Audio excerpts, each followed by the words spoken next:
Okay, probably a good place to start. Welcome to another stream of Lyrebird Edits. Just gonna rearrange the camera there. Oh, good. Alrighty. Today's kind of exciting too because this is the first time I'm streaming through YouTube Live. It's a lot less painful than I thought it would be to set up. But yeah, so I'm now on YouTube as well as Twitch at the same time. This chat box here, in addition to having changed color from like white into what I think is like a steely blue, very dark grey blue, this sort of squishes both feeds into one. So if you're on YouTube and you say hello, then it comes up here, and same for Twitch as well. So yeah, and I've got both chat boxes open in the other screen so I can reply appropriately. But yeah, so if you're watching through YouTube, I don't know if YouTube Live has like a replay feature like Twitch does, but if you're watching it again as like a sort of catch up on YouTube, then you get probably the same experience as you would on Twitch. Yeah, that's very exciting. And if this is your first time tuning into Lyrebird Edits, what we do here is we take people's stories from all across the internet, but mainly Reddit, and we edit them live over Twitch or YouTube, whatever you're watching it through. And yeah, that's what we do. Just the process of going through the story and doing live editing. And that can range from like a line edit, looking at things like grammar, and word choice, all the way up to things like developmental and structural editing. So more looking at the process of the story and how things flow together, whether the parts are consistent. Usually I like to ask the author of the piece whether what kind of focus they want me to put on their writing. Some people prefer just me to go through everything with a fine-tooth comb and pick out the individual words, and other people are more focused on, I suppose, making sure that the writing as a whole work flows well together. So I usually just employ a bit of a mix sometimes, but yeah, it's actually it's not tonight, it's today. I usually stream Wednesday nights, 9 PM my time, so Sunday is the reverse time, and sometimes I always forget what time of day it is. No, I'm not that bad usually. So I saw this story yesterday on the writing prompts subreddit, and it is by the user nickofnight. Nick of Night. Nick of Night actually has his own subreddit, which I will point you to right now. Oh, I had it open in a tab. Let me go find it. 1 second.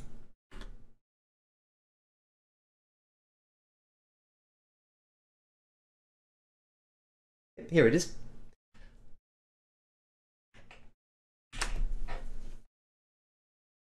always find it really interesting when authors like collect all their writing into one place through their own subreddit. I think it's a really neat way of like making your own sort of portfolio of writing.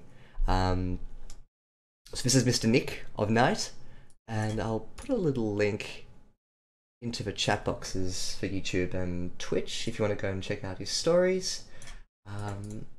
Drop him a line. That's for Twitch. And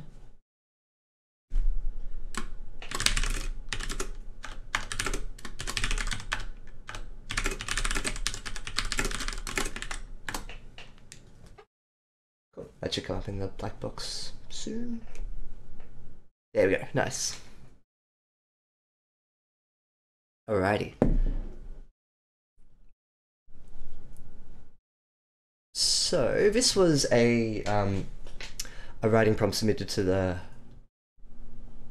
subreddit that reads, "Everyone is immortal in the distant future.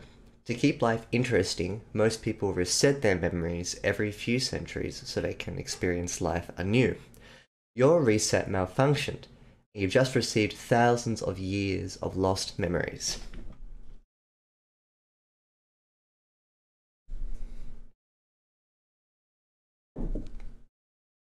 So it's a really interesting prompt. I'm always curious about prompts that really try and seed a small idea and then expand from that idea. Um, Sometimes for me, writing prompts feel a bit like, hey, I've got this really cool idea and I want you to write it. But sometimes I feel like a good writing prompt is one that has that core of a good idea, but then allows authors to come in and expand it with their own take, with their own ideas and with their own sort of view of what that story could be. And I think this is one of those stories that has a very strong idea behind it, but there's a lot that can be done with those 1,000 years of lost memories. So it is flexible enough so that the writing prompt itself doesn't serve as, hey, I've got this cool idea, just you go ahead and write it. There'd be a lot of diversity coming from something like this, I think. So I've copy pasted Nick's story into a Google Docs, which I'll have to send to him later, and we will go through and start the edit. But first what I want to do is change the line spacing. So usually on Lyrebird edits, I get about 1,500 words done in a space of 2 hours. It probably sounds like quite a long time to go through a fairly short piece of writing, but I tend to talk a lot. I always like stopping and making comments about the way that things are written, or if I make a change, I usually explain why I make a change. I won't just go through and be like, no, don't do that, and finish, you know. The idea behind Lyrebird edits is that I want to look at people's writing from the point of view that if you are watching it, you as a viewer who come in from the outside and have no emotional attachment to this piece of writing, you know, what could I do to make it interesting for you beyond, I suppose, just going through and taking out words and being silent and grouchy.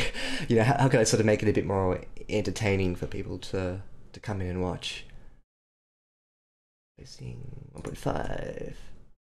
Oh, that's not a suggestion. That's an edit. Line spacing 1.5. That's already 1.5, is it? Just double check that again, excuse me.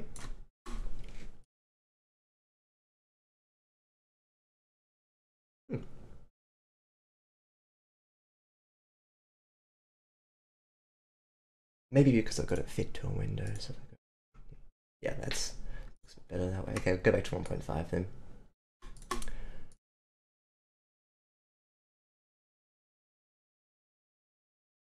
What I also might do is put a space after paragraph. Good, okay, that makes it much more readable. Very nice, very nice. Okay, turn suggestions mode on.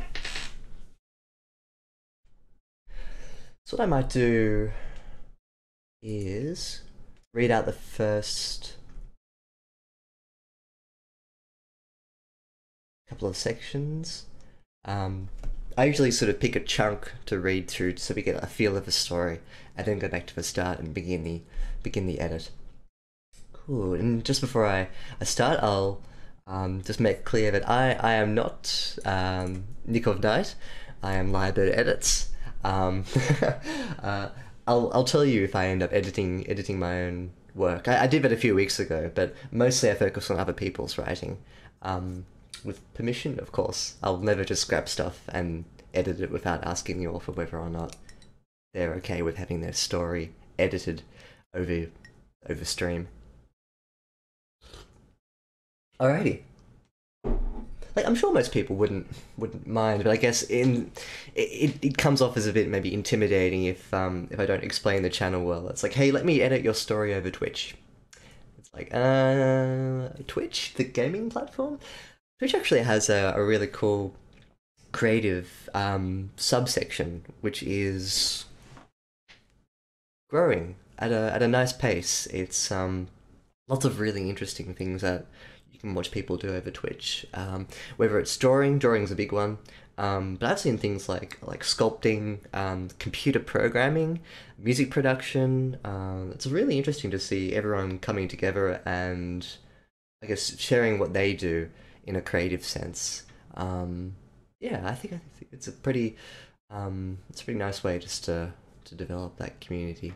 Um, and because it's like a sort of niche subsection of Twitch, it tends to attract people who are more, um, I suppose, receptive of the idea of watching people do creative things. So yeah, everyone's lovely is my experience over Twitch. Okay.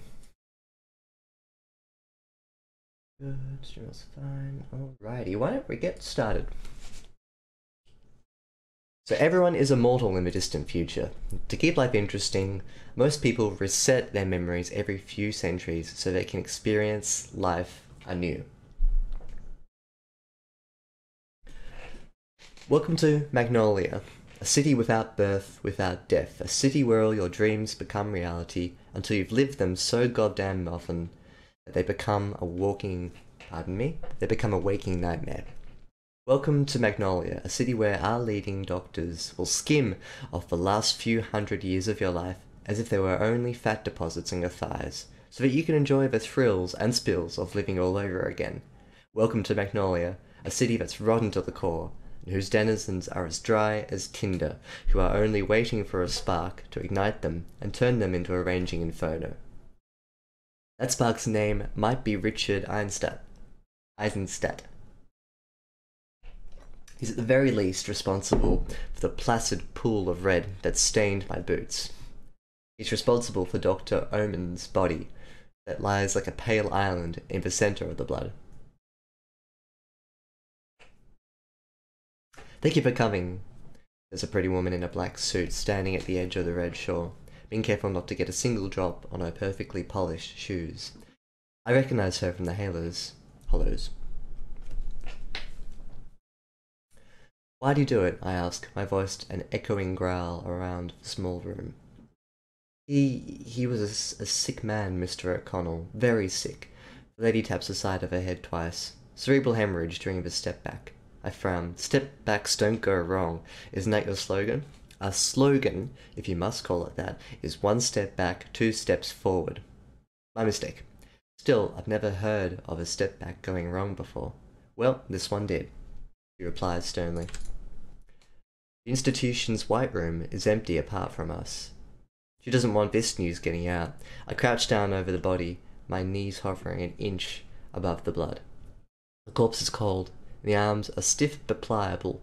Just. Maybe 5 hours since death, I reckon.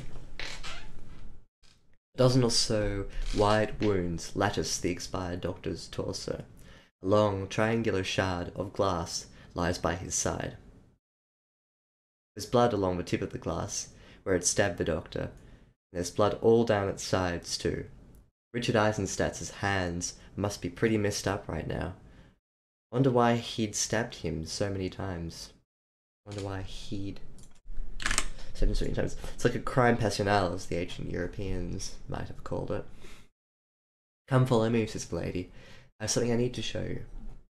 She leads me through one of the institution's hallways. Full of locked iron doors, and I'm already burning with curiosity. I hear noises from within the rooms. Scraping, banging, screaming. Nothing ever goes wrong during the step backs, and who the hell are behind these doors? We come out into a small room with an expensive looking table in the middle.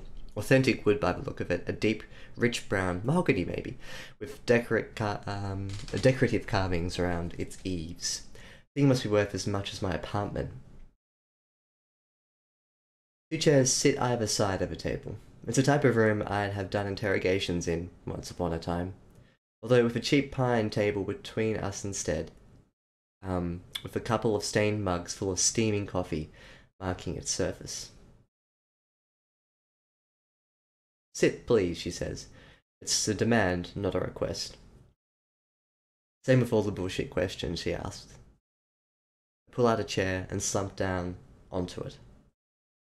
You perhaps know who I am already. I grin. I wouldn't be much of a detective if I didn't. Juliet Browning, daughter of Jonathan Browning, one of the 3 founding members of Magnolia. As pretty as you are ruthless, so they say. For the first time since meeting her, she allows herself a smile. Oh, but do they? How nice of them. I suppose you know why I've asked for your help. Seeing as I'm the only detective in the city, the only person with any real experience with murder cases, I suspect you need me. I mean, a dead body. I let out a slow whistle. That's already going to look bad against your record, and if the killer doesn't get caught, well, it'll be historic, to say the least. Alright. Let's stop there, and we'll go back. You're very cute. Thank you, nurse. I often make lots of jokes about me being this tiny little box in the corner, having an ugly mug, and I do this a lot with my hands as well, but thank you for the compliment. Now, excuse me while I contradict that and blow my nose.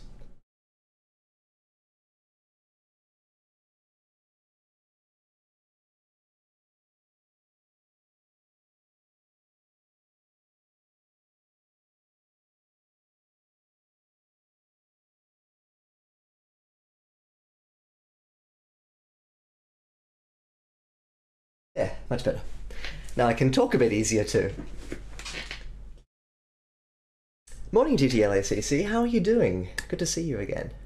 Also, nurse, welcome to the stream. No, I don't. Well, That's an interesting thought. I'm pretty slow with crime fiction. Like I always take things at face value. I never try and plot ahead. So let's have a think about the circumstances of the murder. Because that's what it was apparently. Now you've made me sort of put more emphasis on that apparently. Maybe this is a suicide that's intended to look like a murder, or maybe there's some framing going on here. But we've got Dr. Omen's body, and Richard Eisenstadt is the suspect who stabbed him with a piece of glass and ran off. So we're not sure who Richard Eisenstadt is yet. Or is it a murder in that there's a mastermind malfunction, manufacturing the memory machines? Potentially, yeah.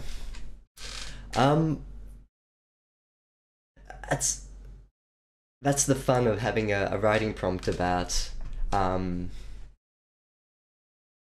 like the falsification and ratification of memories. Yeah, it reminds me a lot of Philip K. Dick, and then all the subsequent movies that were based on his books. Like you know, there's a lot of Total Recall, and in this type of science fiction, you get a bit of what was the other one I was thinking of? Blade Runner comes to mind too. Which, if you haven't seen Blade Runner 2049, please go do. Do so. It's a really fun movie.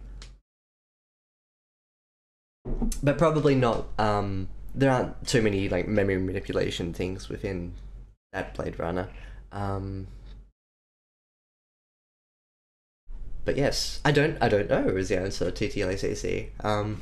This is part 1, and there are actually a couple more parts to this story by Mr. Nick of Night. And I might go and do part 2 on Wednesday, so we can keep the narrative flowing, and that way all of your questions will be answered. Alrighty, so let's start from the beginning, and we'll go through and yep, work on the edits.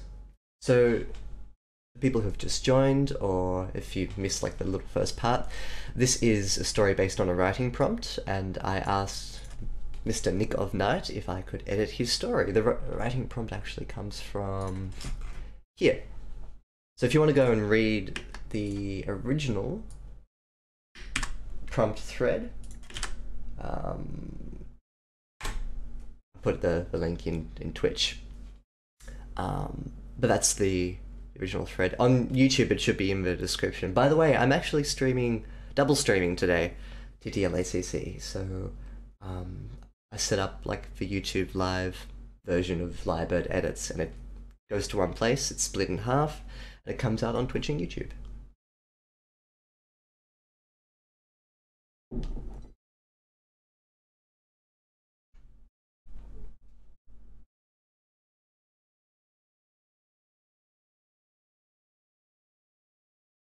Good.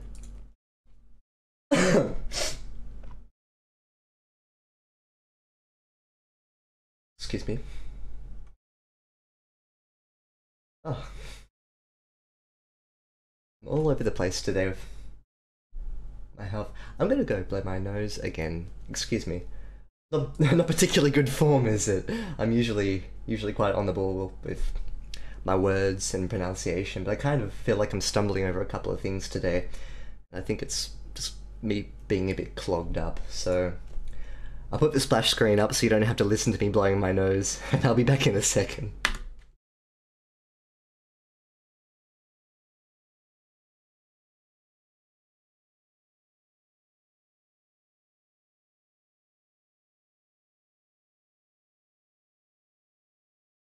Here we go.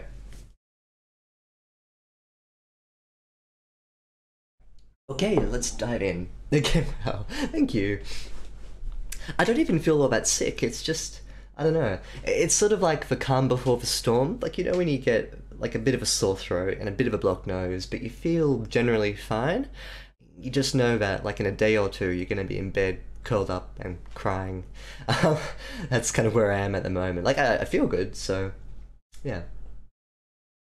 That's an interesting observation, DDLC. It's harder to find on YouTube than it is Twitch, since there isn't a creative section there. Oh, okay, that's good to know.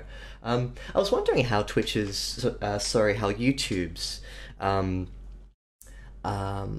channel searching worked for live editing. I actually haven't, sorry, no, not for live editing, but like if people go live, how do you go on and find people who are streaming live in your category? Like, I'm streaming under the education banner because there's no creative and there's no art. So it's like I'm either entertainment or I'm either educational. And they're a bit broad, aren't they? You can put in tags as well, so I put in writing, sci-fi, editing, noir, all the sorts of things to draw people in, I guess. But yeah. But that's good to know. I'll have to do a bit more investigation and see if yeah.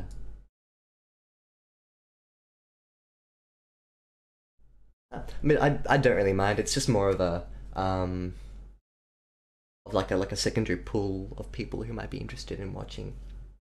But yeah, I really like how Twitch has set up their creative community. I think it's really easy to find people, and um, you go into a general category like writing or drawing, and it brings up everyone who's doing everything there. Mm. Cool. All right, let's dive right in. So, first paragraph here is what I'm assuming is the protagonists kind of reflecting their voice onto the narrative voice. So we've got this section here, which reads like a sort of first person, typical noir kind of entry into a story. It's when a character provides like a primer for everything else that's going on. Thanks for the follow, nurse. Yes. Also, I moved the this bar used to be up here, and now it belongs down here. So making good use of that space. Thank you for the follow. I hope you like what you see. Yes. I usually stream Sunday morning, so this time at 9 AM, and Wednesday evening, 9 PM Sydney time. So TTLACC asks, why is Welcome to Magnolia repeated?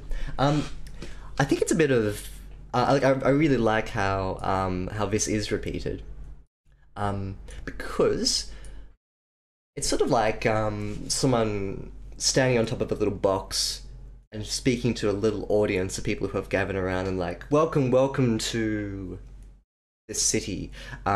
It's a nice way to sort of frame an introduction to a city, and it's a very voice-oriented way of writing, so it reads like someone is trying to say it out loud. Also, when you put it this way, you can introduce sub-elements, so it's never just welcome. It's welcome, this is miraculous, welcome, this is technological. Welcome, this is hell. So by repeating welcome to Magnolia and then having a suffix beside it that acts as different little elements and facets of the city. So it's like the characters introducing you to different sides of the same coin. But if you imagine that the coin has three sides and not two. So yeah, I really like that as a way to introduce something is to repeat the name and then specify a new facet to it. So welcome to Magnolia, a city without birth, without death, a city where all your dreams become reality until you've lived them so goddamn often that they become it's a waking nightmare. So I think that's quite a strong starter. I think it's grammatically correct too. Welcome to Magnolia, a city where our leading doctors will skim off the last few hundred years of your life as if there were only fat deposits in your thighs, so that you can enjoy the thrills and spills of living all over again. I'd like to put in a new. Actually, I don't think I want to put in a new. This has two parts to it. Let me read it again. Welcome to Magnolia, a city where our leading doctors will skim off the last few hundred years of your life as if there were only fat deposits on your thighs. I wanted to end there. Because it's such a nice grisly image that I think if you continue on the sentence there, it loses something in its immediacy. Don't be afraid to chop your sentences up a bit and make them smaller. This is just general writing advice too, but sometimes the longer a sentence rolls on, the less impactful the images become. If you've got two really interesting images side by side, you've got the fat deposits and then the thrills and spills. If they're side by side in the same sentence, in the same breath, it loses that initial sort of gut impact. Full stops helped the reader to go, yep, done, next idea. And from doing that, from having a full stop separating these two ideas, it's a 1-2 punch as opposed to just like a flow in a single sentence. So I'd like that to come to an end, except then we've broken the structure because we've got a single sentence, and a single sentence. So you can enjoy the thrills and spills of living all over again. So the students, if there are only fat deposits on your thighs.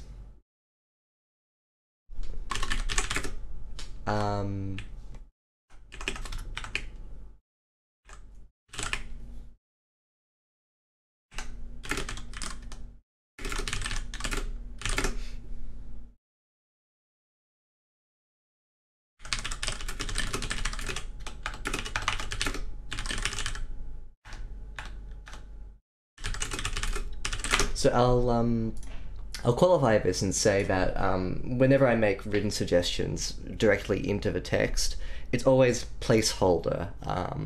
It's always this isn't what I want it to be in its final form, but rather it's something that I'd like to see take shape. So I don't want someone to come in and just be like, yep, that's fine, just accept it and move on.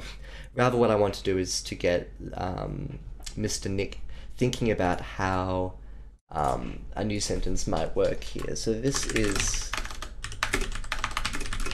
placeholder text. So you can come in and play with it as you please. I'm conscious that by splitting this sentence in half, we have broken the welcome idea. I'll put those in little greater than less than signs. The welcome idea, one sentence structure that you've established. So it's your call as to how you want to deal with this. Thank you, nurse. I too wish you writing inspiration. I assume that you're a writer. But yes, thank you for popping by the stream, and thanks for the follow too.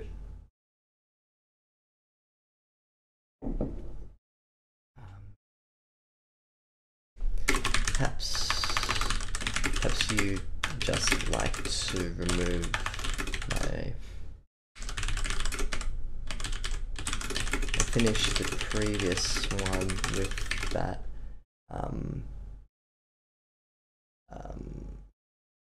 thigh imagery with the thigh.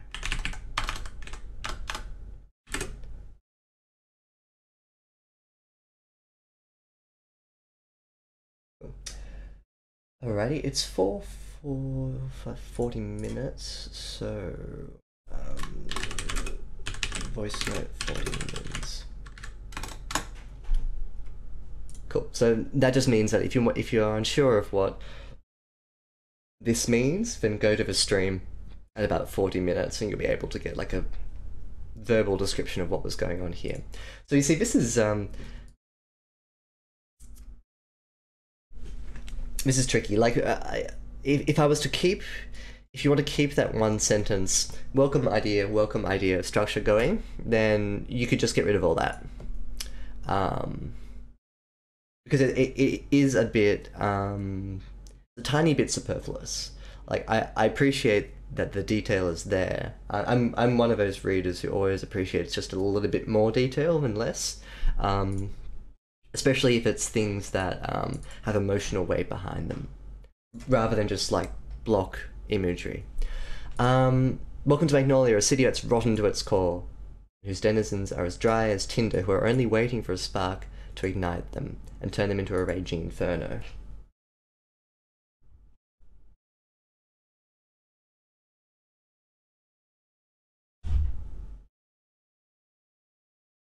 We're only waiting for a spark to ignite them and turn them into a raging inferno.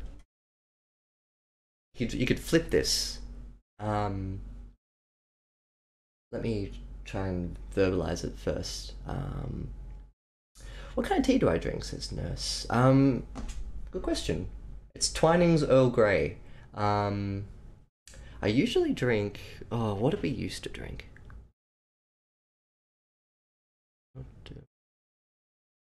Dilma? Yeah, for years and years I think we just used to drink Dilma. I think it's called Dilma, or it could be another sort of brand like that. But yeah, Twinings is what we currently go for. And Earl Grey, apparently. I really like Earl Grey.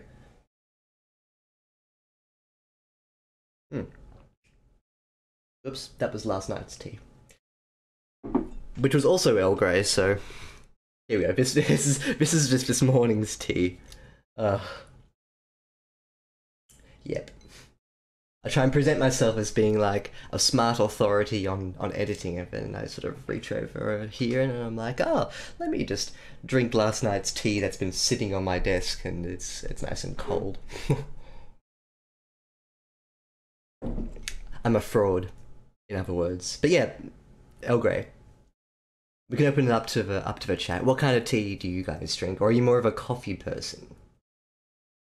These are the hard-hitting questions that we ask here on Lyrebird Edits. So this image here, I want to suggest something. So a city that's rotten to its core and whose denizens are as dry as tinder. So the focus here is on a spark to ignite them and turn them into a raging inferno. But the repetition of them is, I think, perhaps not the best way to focus this idea.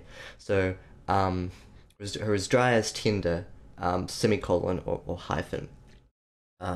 It would only take a spark to turn this, turn their dry hearts into a raging inferno. It would take a simple spark to turn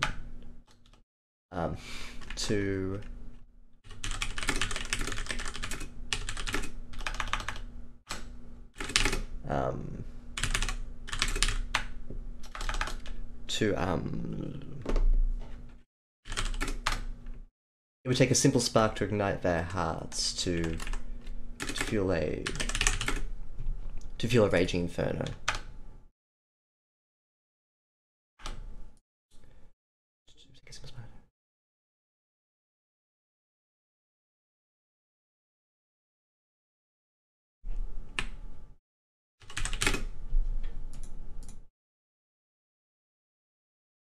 Ignite Their Hearts, however, is a bit more sort of like a loving image, to engorge their hearts, maybe, or blazon their hearts to scorch, to fuel a raging inferno.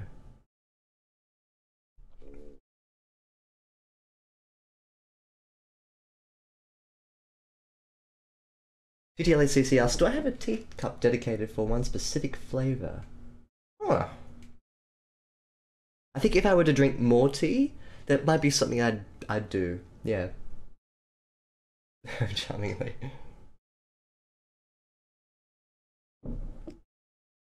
But no, I I think we're a one flavour tea household. We do have a bit of green tea, but I'm more into black tea, I think. Mm. Alrighty, so that's the first paragraph done. Now, I changed this because um, this imagery here is great. I think you can rework it to make the phrase a bit more active without the use of them.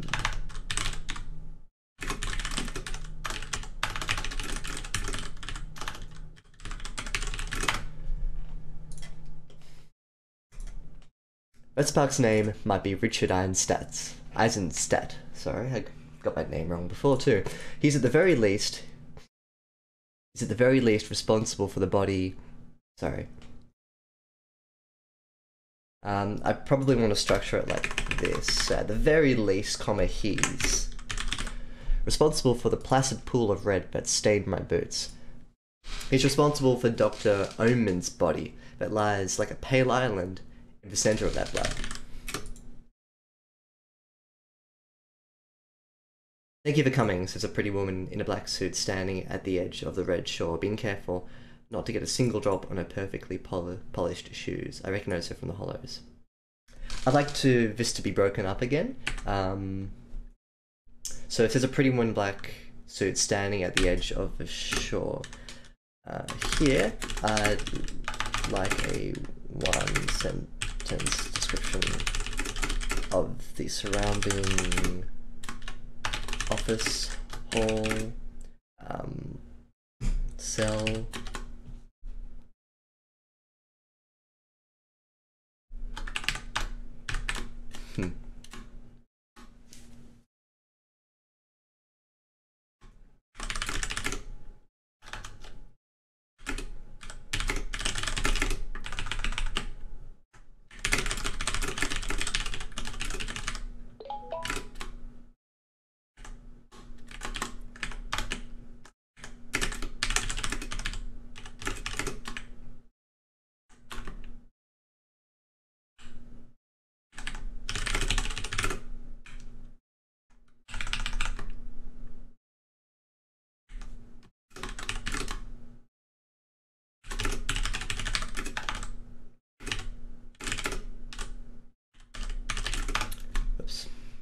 Excuse me, I'm waffling a bit there, so not a single drop of that colour.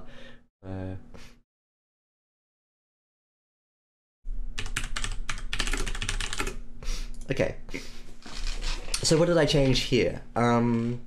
Words like perfectly polished are static descriptions of the way things are.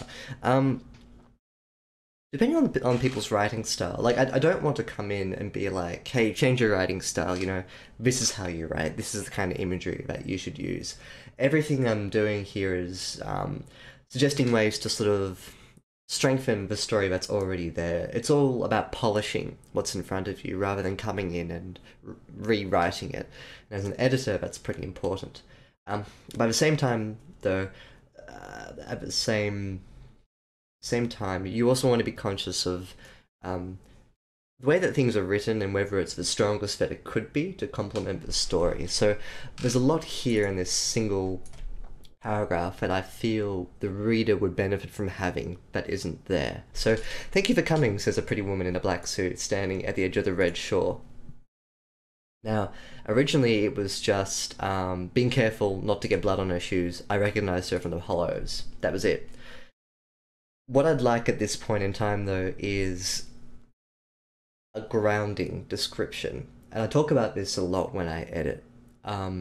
It's the idea that you, as a reader, are coming in with no prior knowledge of the scene.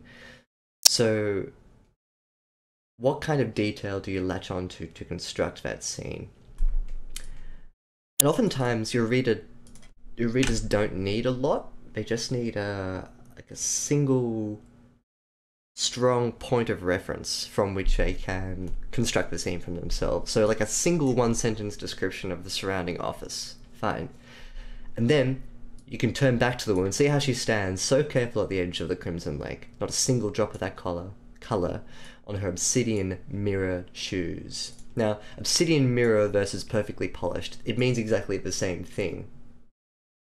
And then it also adds a color layer onto it and a reflective layer. So in 2 words, you sort of said 3 times as much than just perfectly polished.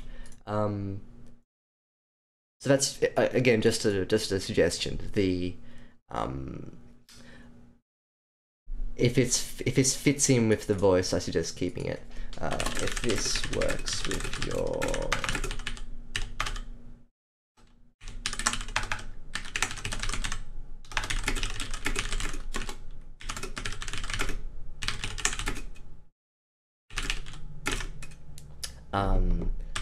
sometimes you can describe something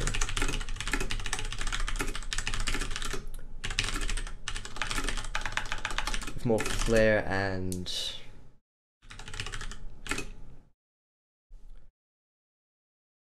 you can describe something like polished shoes with more flair and color, maybe even to form a stronger image.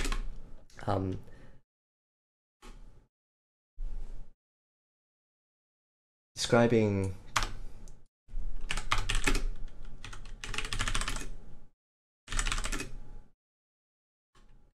something like polished shoes with a bit more flair and color invites your reader to form a stronger image. Do I like pineapples? Yeah, I do. I do. Even on pizza. I know that's a contentious issue, but really I don't mind pineapple on pizza. I don't have pineapple enough to really form like a strong attachment with it though.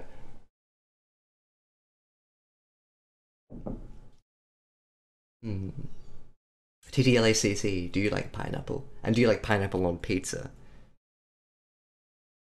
What about you, nurse? How are you on the pineapple pizza debate?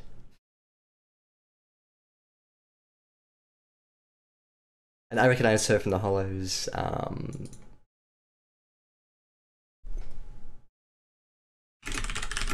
Demure as ever.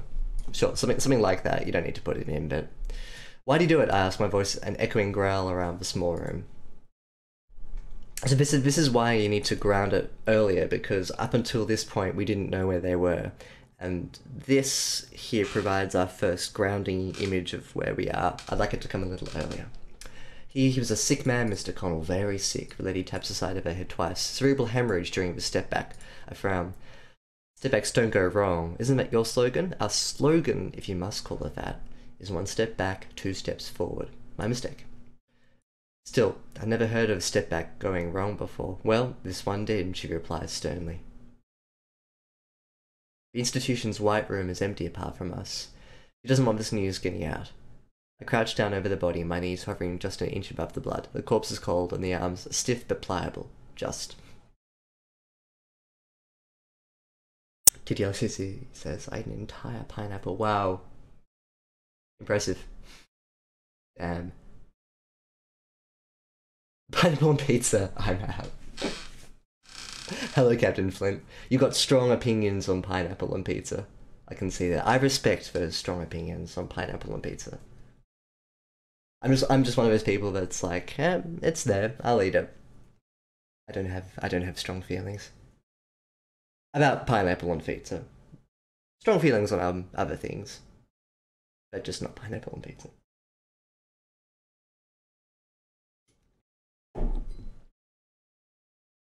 Wow, an entire pineapple. Impressive. So the institution's white room is empty apart from us. Just wondering about this here. Oh, it looks like we're gonna have a storm brewing in the Twitch chat box. Just people ripping each other's throats out. How dare you like things I don't like? And I'll just be here witnessing it all. Actually, no, it's lovely and civil at the moment. Lovely and civil. And that could change in like 5 seconds time, who knows? It's the internet. Things can go horribly wrong very quickly. So Captain Flint, we are editing Mr. Nick of Night. This is his story that he wrote up. I think he might have written this before, but this was published on Reddit yesterday in the writing prompts subreddit. Everyone is immortal in the distant future. To try to keep life interesting, people must sorry, I'm not reading this properly. To keep life interesting, most people reset their memories every few centuries so they can experience life anew.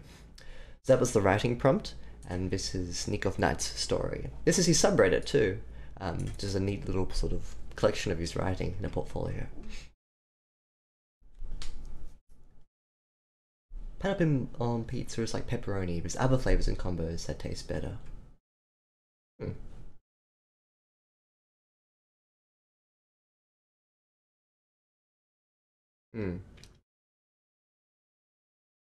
My favorite type of pizza is like calzone pizza, where it's sort of folded over itself. It's like you're eating a pizza sandwich. It's really nice. I live Destiny TV. I'm alive, don't worry. Good, good. It's good that you are not dead.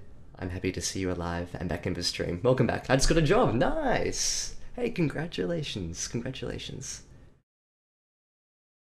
Are you excited? Like, what kind of job did you manage to get? Oh, good on you. That's great. This thingy here, Mr. White Room is empty apart from us. Look, I'm tempted to come in here and be like, you can describe the white room, you can describe the room's emptiness and its emotional state a little differently. So the institution's white room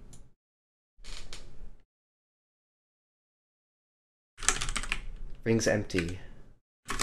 There's a hollow glow seated deep within these walls. Halogen's tiles.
I work on paperwork. Oh, nice. So it's like a little admin job, but money's money. Great.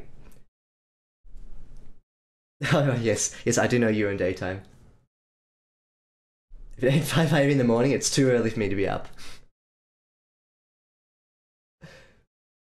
Absolutely. Absolutely. Thank you for stopping by, though. It's good to see you're alive and well. Congrats on the job, too. I'll be streaming 9 p.m. Wednesday, so if you're around for that, then we'll see you again. What was I doing here? The institution's white room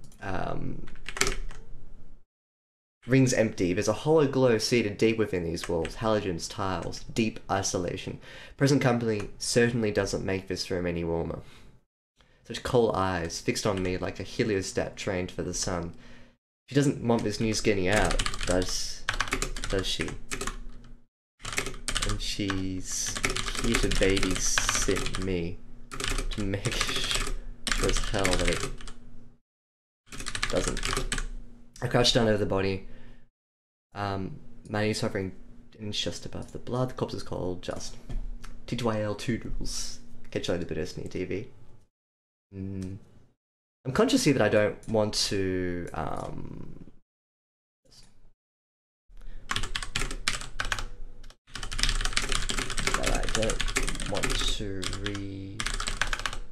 rewrite your story and overrule the type of voice that you want to choose.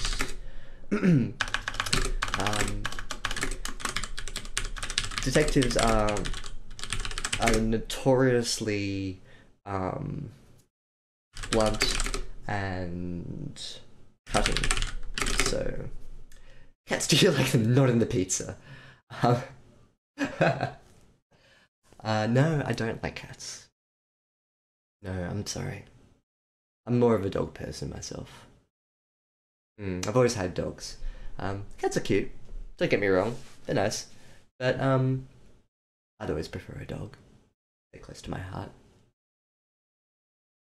So it makes sense for their...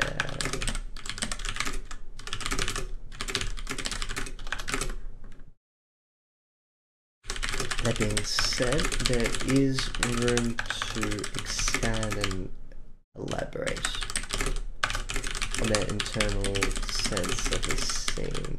So don't be afraid to add a bit more detail and explain to the what's in our MC's head. So as always with my suggestions, they're just that. I'm conscious here that I don't want to rewrite the story and overrule the type of voice that Nick has chosen for the narrator. Detectives are notoriously blunt and cutting, so it makes sense for narrative voice to be the same. So by that I mean, like, to make it a really stripped back experience, like, to not put too much emotion or background description. It's just to have them in the here and now. But that being said, like, I always think that there's room to expand a bit, especially in this paragraph here. It's short, it's empty, and there's a lot of room just to add a bit more detail in a way that's not words. You're actually getting a bit of a sense of who the detective is. Also a good way for the reader to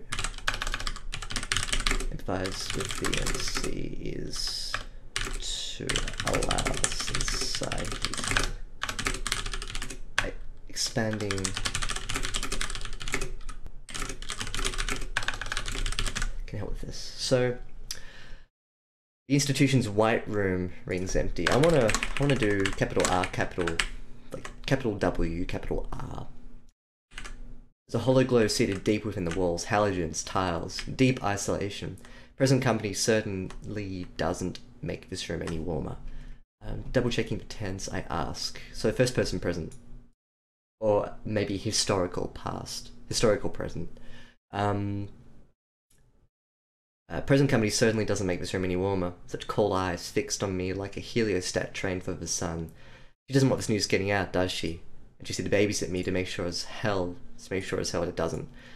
So like this here, I think adds a lot more, like, sure, it might be a bit,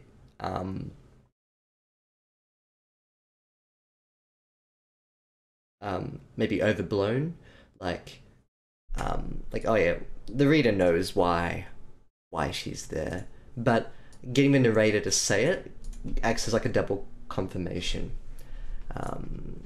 So maybe 5 hours instead, I reckon. A dozen or so wide wounds lattice the expired doctor's torso.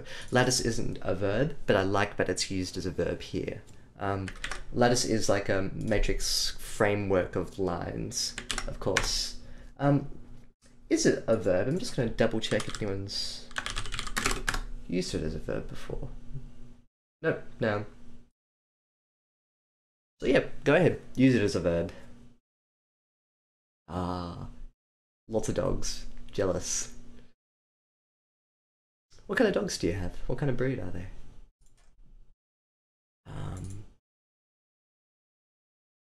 A long triangular shard or glass lies by his side. There's blood along the tip of the glass. Where it stabbed the doctor, there's blood all down its sides too. Richard Eisenstadt's hands must be pretty messed up right now. I wonder why he'd stabbed him so many times. It's like a crime passionnel, as the ancient Europeans might have said. That's fine. I think this is more clinical.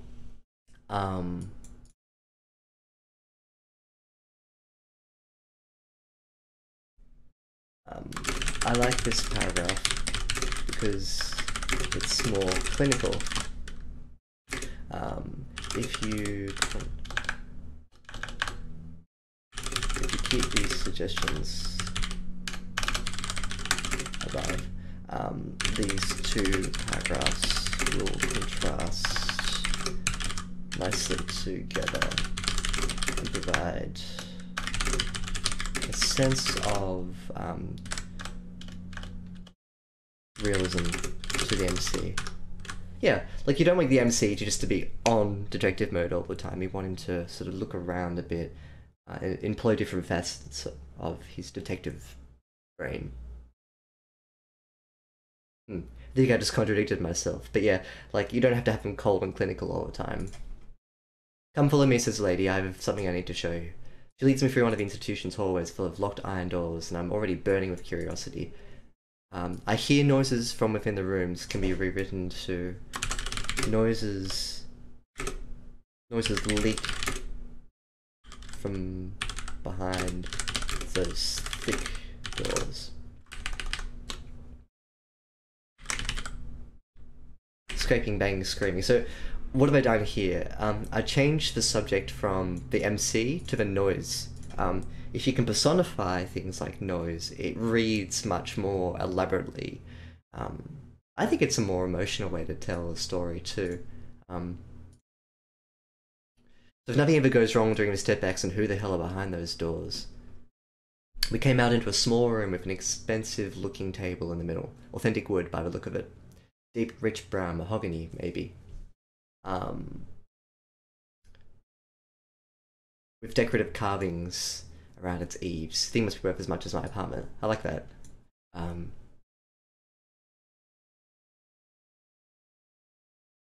We come out into a small room with an expensive looking table in the middle. Authentic wood by the look of it.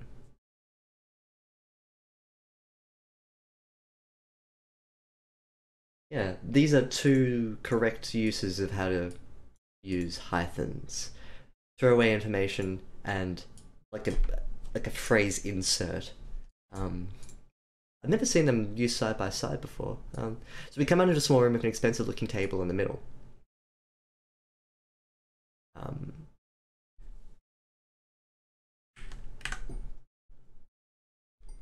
Where an expensive looking table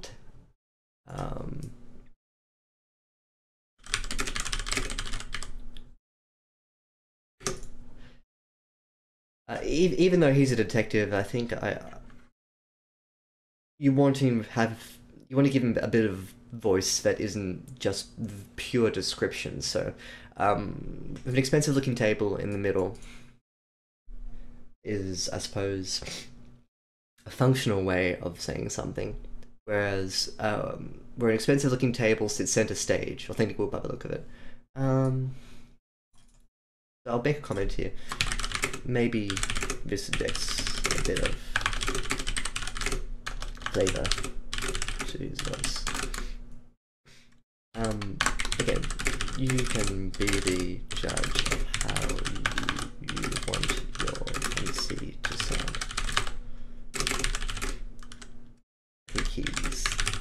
I think it's entitled to... Oh, no. Yep. Good. 2 chairs sit either side of a table. That's fine. That's a bit more functional. The type of room I have done interrogations in once upon a time, although with a cheap pine table between us instead, with a couple of stained mugs full of steaming coffee marking its surface. This threw me up before because usually, although comma, phrase, comma, second phrase, that's usually done to compare 2 different time states. So I'll read it out again in a way that I think, although the usually works. It's a type of room I'd have done interrogations in once upon a time. Although, given the current state of the police department, I sure as hell wasn't going to be interrogating anyone in this kind of lavish room. So that's a comparison between 2 states. Whereas this reads like a singular memory that doesn't have a direct in-sentence comparison built into it. What am I trying to say? I'm trying to say that get rid of the comma. That's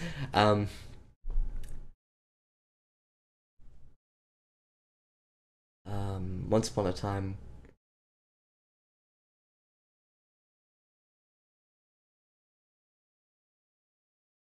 I was more.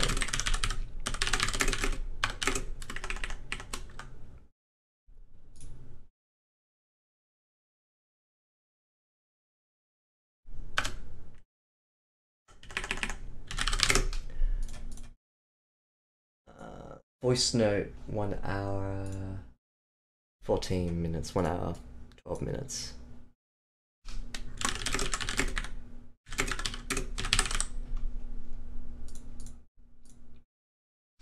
Sit please, she says. It's not a demand, so it's a demand, not a request. Same with all the bullshit questions she asks. Pull out a chair and slump down onto it. Good. Now, she says, sit please.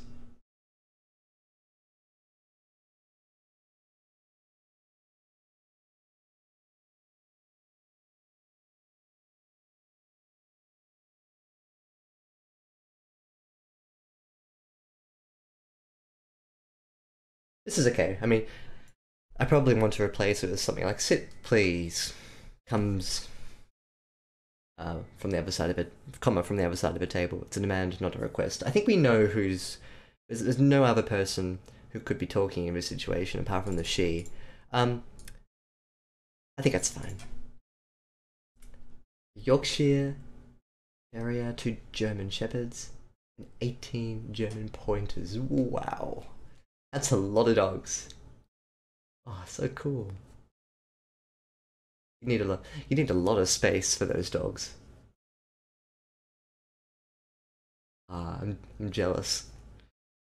Although I've never had an experience of having to take care of more than 1 dog at one time, so maybe I'd be biting off more than I could chew if I decided to get 20 dogs.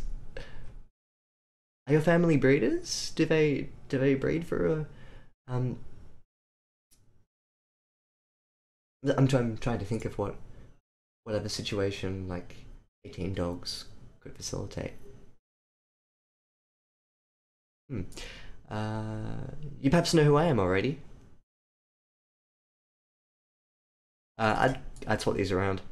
You already know who I am, perhaps. I grin. I wouldn't be much of a detective if I didn't. Juliet Browning, daughter of Jonathan Browning, one of the 3 founders of Magnolia.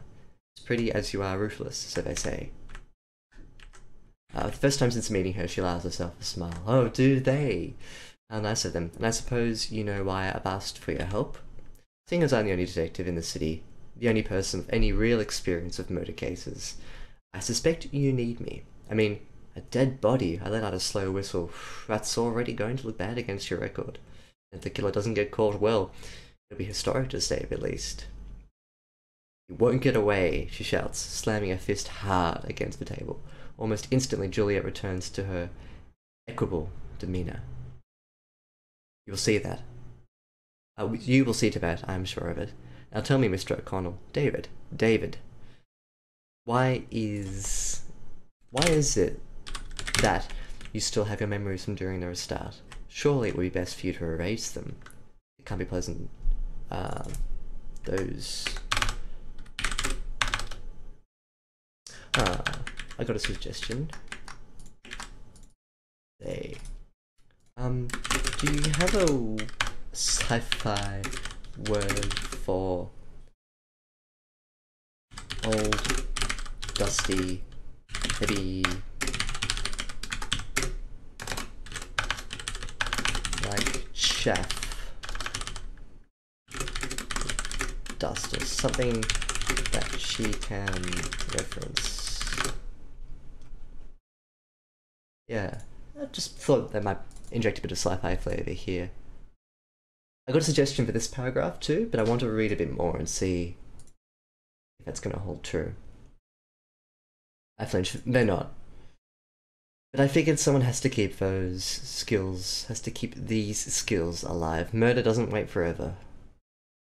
Mortality is bullshit. What we've done is cure aging, and even that means 9 hours a night in a vector coffin. She cringes. I do hate that name. You will call it the restorative cube from here on. I shrug. Juliet stares at me, drinking me in. I imagine most people find her stony gaze imposing, but I just stare right back. You must be so very bored, she says, lugubriously. Confession time? Don't know what this means. Mournful, dismal, gloomy, exaggerated, unrelieved. That's really nice. Sounds like you've got like a little family tradition going, Ness. I'll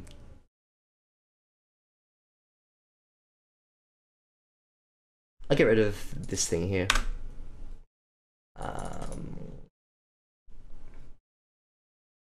Ly.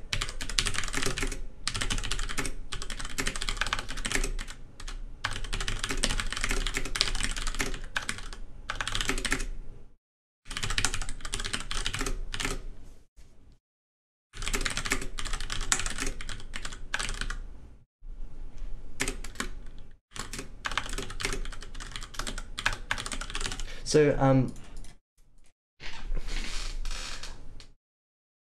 ly adjectives came up a couple of weeks ago in the upper streams. TTLACC, you'll be familiar with my stance on ly adjectives. I like ly adjectives. I don't think they should be consigned to an early death.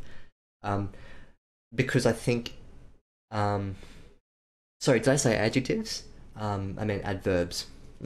Excuse me. I don't like rules that exclude you from using adverbs, full stop.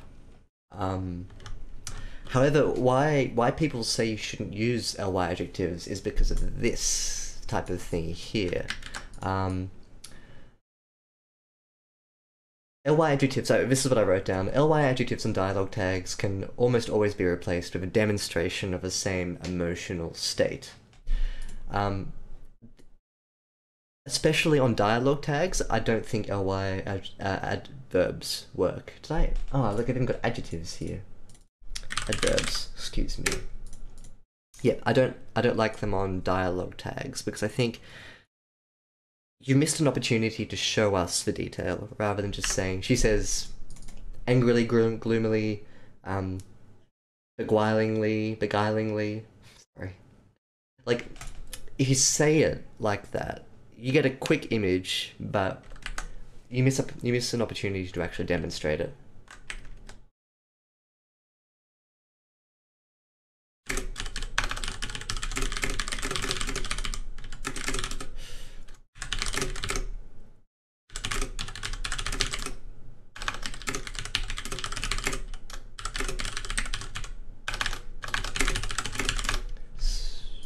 I might get rid of the swearing, actually. Yep.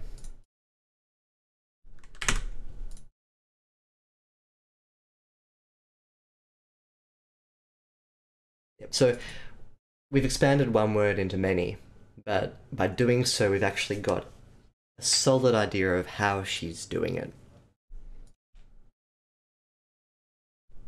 So we've expanded one word into many. Thank you, nurse, but I am taken. I'm very sorry. Thank you for the compliment, though.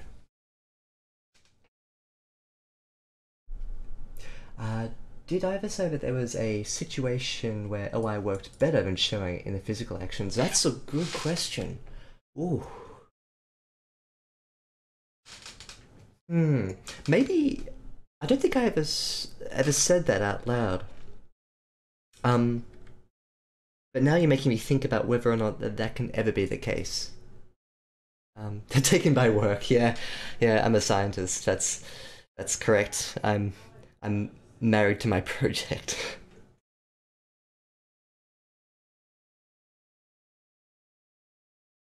Oh.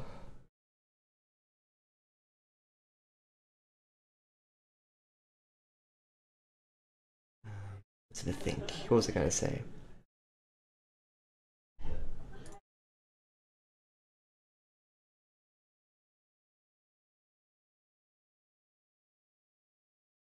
Let me have to think about like where adverbs can work a bit better. Look, in this situation here, we've taken one word and rolled it out.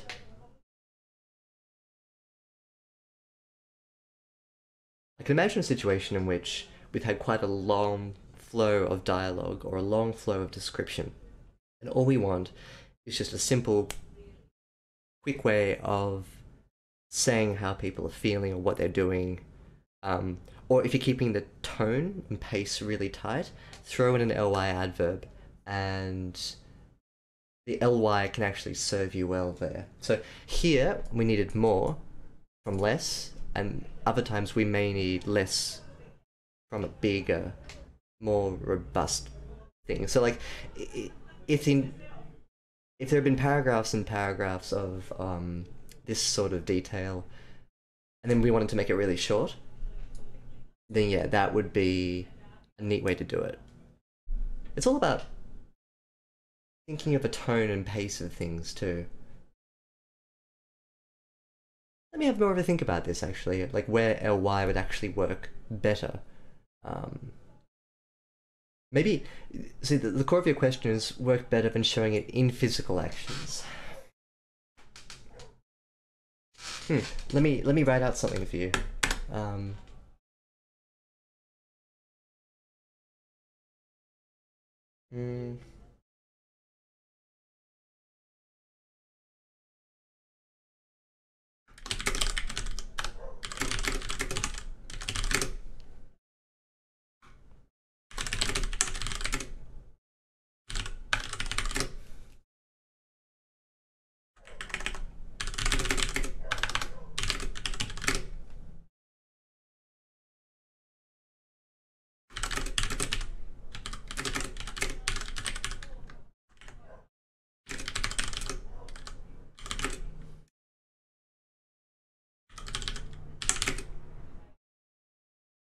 Stacy.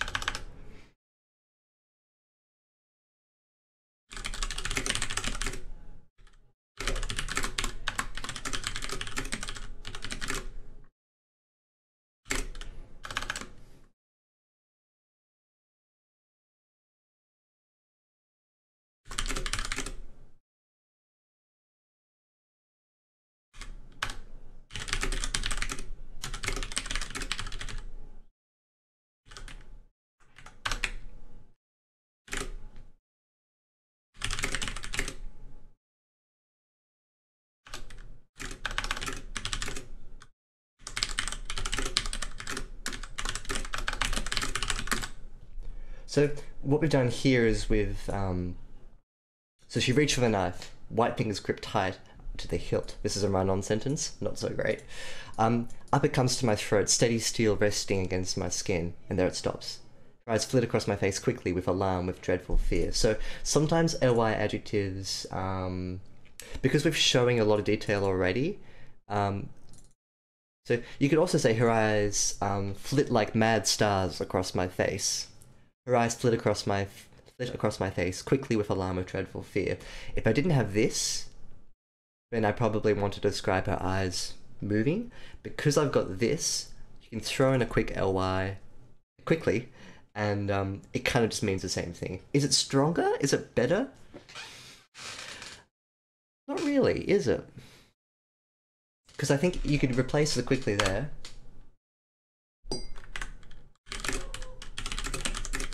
Like mad stars across my face with alarm and dreadful fear. That looks kind of better, doesn't it? Is there ever a situation where ly works better than showing physical actions? Maybe. But then again, I tried to do it just then, and I ended up correcting it, so I don't know. Maybe they're shortcuts. Use them sparingly, and they work well, sure, like I like them when I see them. But maybe, could they be stronger? Probably. Let's give it a go.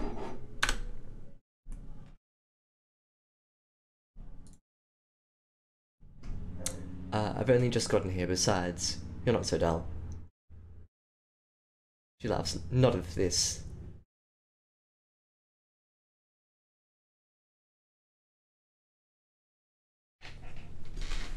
Let me just pick up the dialogue train again. Must be so very bored. I've only just gotten here, besides, you're not so dull. So he's kind of contradicting her. She's saying, you must be so bored of life. And he deliberately misinterprets her and says, I've only just gotten here, how can I be bored? Besides, you're not so dull. She laughs. Not of this, of everything, of life, of living. You must have done everything possible 100 times over. And yet you've not had your memory reset. You're somewhat of a freak, David. I prefer you, Nick. Tell me about Eisenstadt. It happened 2 months ago. Step back failure.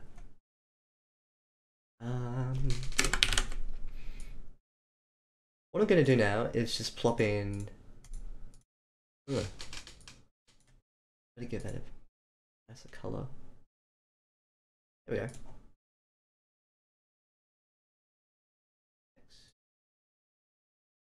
Alrighty.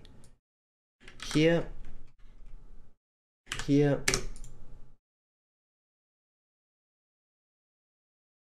Here. These little green asterisks are areas that I think the author could take a step back and slow the pace down. I'm genuinely surprised that with lots of stories that I've read, they always seem to be in a rush to get to the next idea, the next point. The other side of this is that people overwrite stories and the pace slows down so much. But here, and in lots of other pieces of writing that I've edited over Lyrebird edits, I'm always surprised by how quick some of the detail is. I want a bit more length, and I want a bit more pause between different ideas. So whenever I plop down this guy here, I'll make a text note of it too, so that Nick knows what I'm talking about when he sees these green guys here. But I just want more. It's especially useful between dialogue blocks. Just sometimes it can be really brief, but sometimes you need a bit more meat to separate things out. But back-to-back dialogue creates a bit of fatigue in the reader, and a good way to stop that is to get the narrator to describe one of the characters doing something. Leaning back in a seat, thinking, turning it up, like, out over here, the sunshine, and looking. Something that breaks up the dialogue back and forth. Excuse me. Ooh.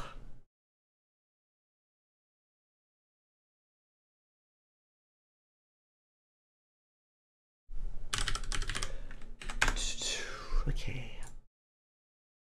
Just give me a moment to see if I'm still streaming through YouTube. Yes, I am.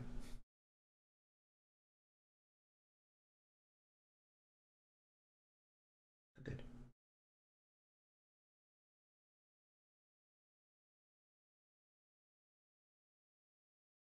Alrighty.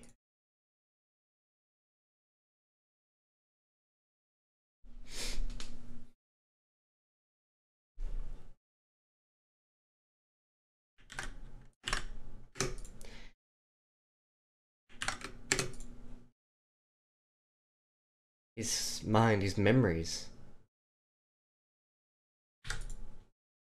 have leaked into each other. He doesn't know what's reality and what's fiction. Let's get rid of that comma there. A Hollow movie from last year, for example, he could no longer tell if it happened to him in real life, if he was the protagonist, or if it was indeed just a Hollow movie.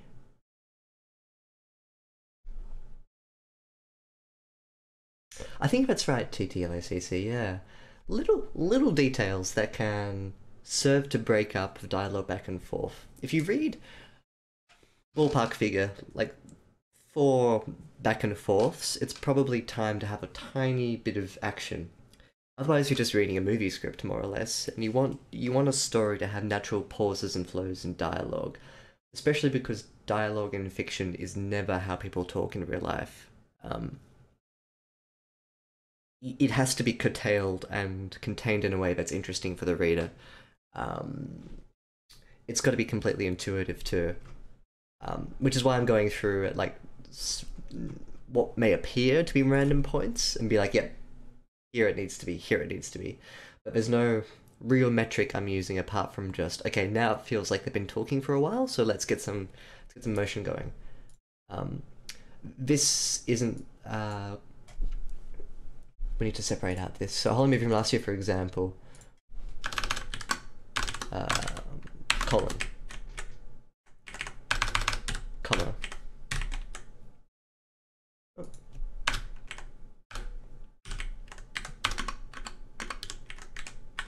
I'm not sure what's going on there. There. That T is now back in action. So he has a lot of dangerous memories right now. He believes he has inherited many of these memories not from movies, but from other denizens' skims. Skims from before the reset.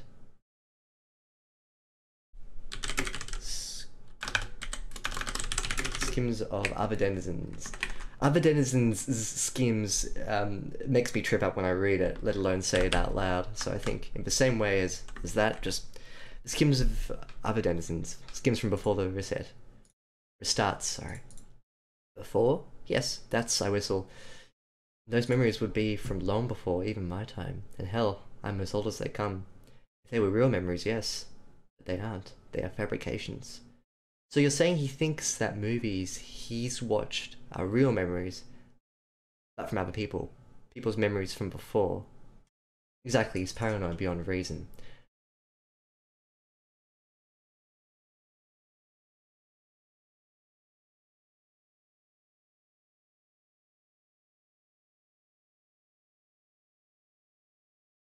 He has his memories have leaked into each other. Almost 2 in the morning. Good luck, I hope. Thank you, Nurse. Thanks for the follow, and we will see you next time. I'd stream 9 AM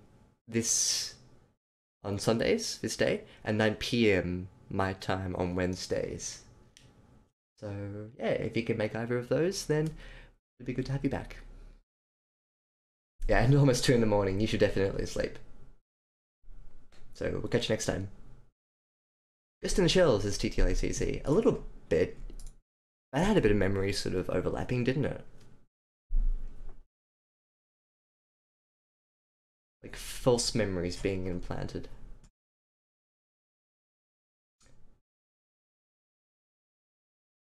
Yeah, make sure you take into account daylight savings.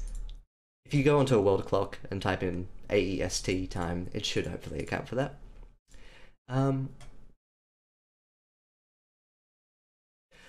So my understanding of this is that the memories have leaked into each other, but his memories aren't real memories. They're fictitious memories that he's incorporating into his own scope of memory. I'm going to come back with my green guys here.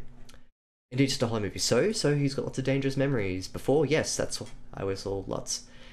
They're real memories, fabrications. So you're saying he thinks that movies he's watched are real, but from other people's memories from before. Exactly, he's paranoid beyond reason. So check out how many back and forths we got here. I think they work well together. Like, one of the things I like about this story when I first read it was just their back and forth dialogue flow. What I think needs to happen though is just occasionally, just to break up. You've got 1, 2, 3, 1, 2, 3, 4, 5. Yeah, like there's no hard and fast rule about how many to break up, but just it feels like a little more needs to happen, a little more action. Julia opens a drawer and takes out a large brown folder. She slides it across the desk to me. It's best you know what you're up against. What happens once I've caught him? He's a heretic. We reset him. There is no choice. And to me, we skim your memory back 2 days prior to this meeting. And for you, none of this ever happened. And why the hell would I help you? What's the point? Your bank account will know what you did. That's good.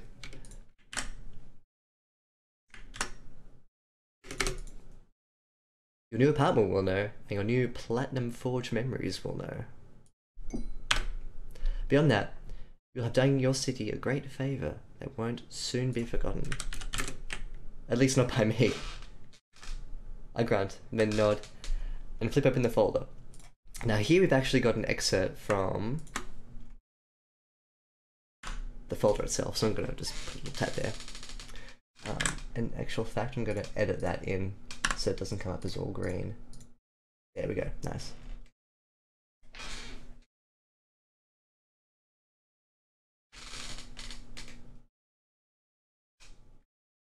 I'm also going to edit this so that it's bold.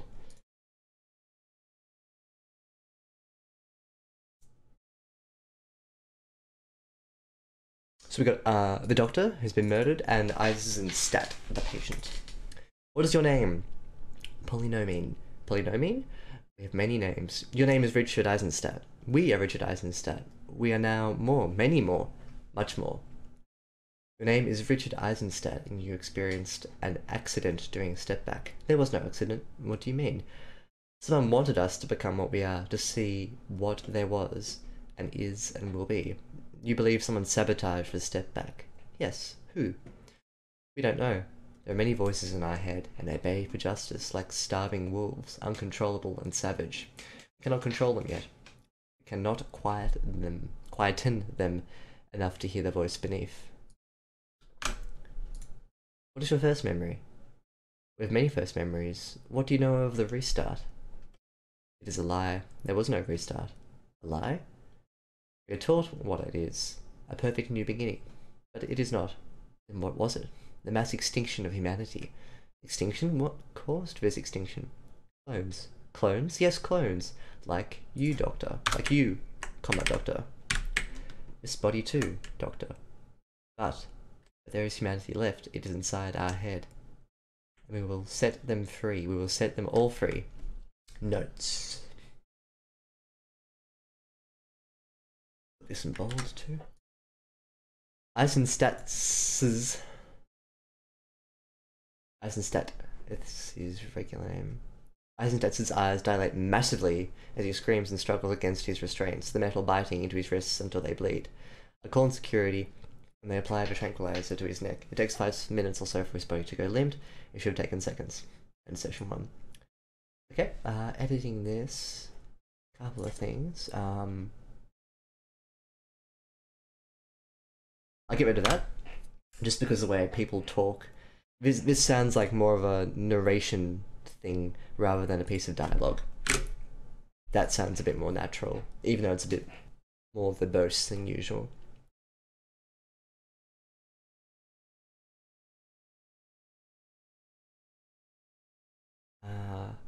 I'd like this to read more like critical notes. Past tense, objective, almost cruel.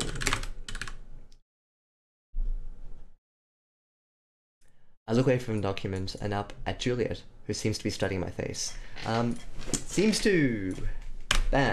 Who is studying my face, or who be studying my face.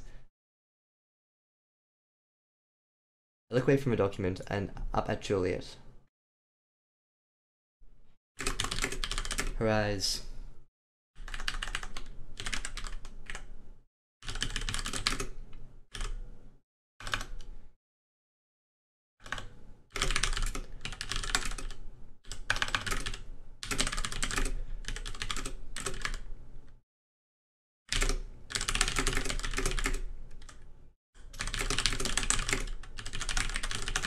who seems to be studying my face.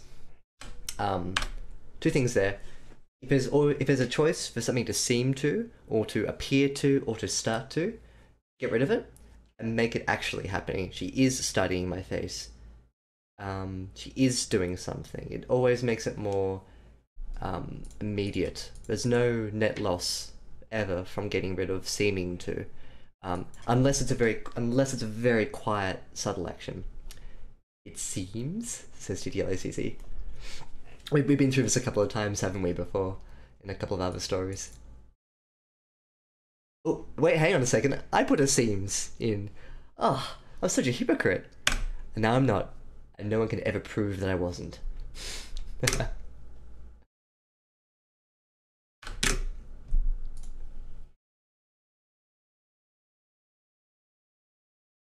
In my defense, no, I won't really try and defend what I just did, but if you do break up that it seems, that introduces like an element of narrative doubt, whereas seems to be studying is a bit different. It's a bit more wedged into the actual narrative voice itself. Yeah, saved. Phew.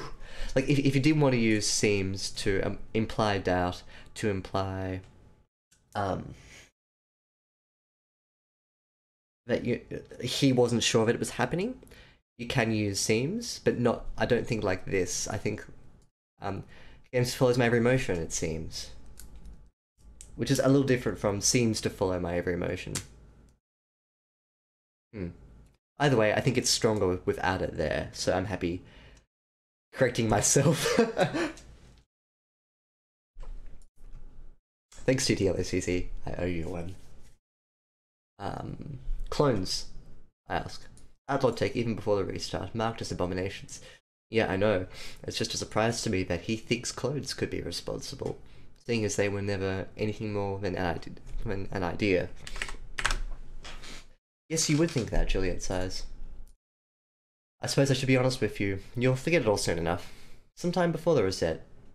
Even I don't know all the details. A handful of clones were produced for limited closed testing, but there was an incident. We created clones. Jesus, raised my eyebrows as I considered implications. As the implications rush.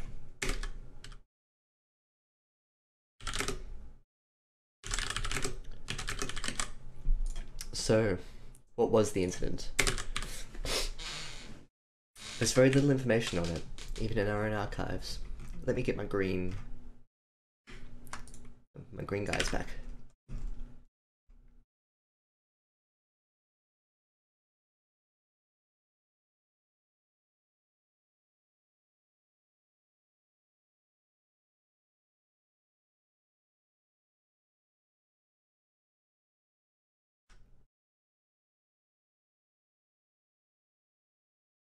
There's very little information on it, even in our own archives, as is the case with anything pre-reset. What we do know is that something went wrong during the closed testing. What exactly... Excuse me. What exactly, we can't say, but suffice it to say, clones never made it to market release, and any research into them was destroyed and made illegal thereafter. Instead, we concentrated on limited AI subserviency. Yes. Yeah, that's right. ENC, probably Y, CY. Subserviency. IENCEY, IENCY. Let's just double check that.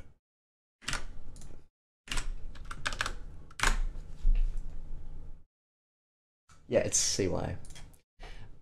So he could tell. So he could be telling the truth. I mean, not fully, but maybe there's something in it. No, there's no possibility. I'm not in return of a document. Green boys. Oh, not subserviency. Green boys. Nope. Green girls. There we go. I nod and return to the document. And that's the end of part 1. Neat. I want to see what happens in part 2. I'm gonna ask Nick if I can edit part 2. It's coming Wednesday. See if he'd be happy with that. Alright, so. Good, we got a real Blade Runner vibe at the end there. In a good way. I love it. Um, Biggest structural suggestion I can make is these green asterisks here. Um, so suggestions.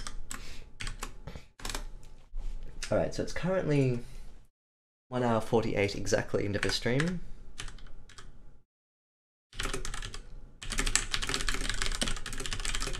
But I'll vocalize them too.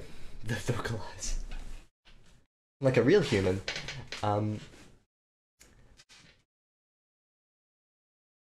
Having two characters sit down and talk with each other is like I love strong character dialogue, and I think there's so much that you can tell about a character from a reader's perspective, and from a writer's perspective, you can show about that character just by sitting them down and having them talk to each other. Like there's so much good detail that you can impart that way. The real downside to having the flow between two people talking is that it can suffer a bit from lack of physical interest. You have two characters in a confined space that's static, and they're just going back and forth, back and forth. So the green asterisks here are indications of where I feel I need more movement in a character's sense. So I don't just mean characters physically moving around and do things, I mean like the narrative element needs to take a step back from the dialogue and start to look at what's around them. If anything is changing, if it is, that's good. Like if light changes within rooms, or I mean, we can start to focus on characters' physical demeanors. In response to dialogue, people should change their body language. Every green asterisk here is a point at which I feel like there can be a lot more detail about what's going on. So the double green asterisks are, I'll spell asterisks right, are there to indicate sections where I feel that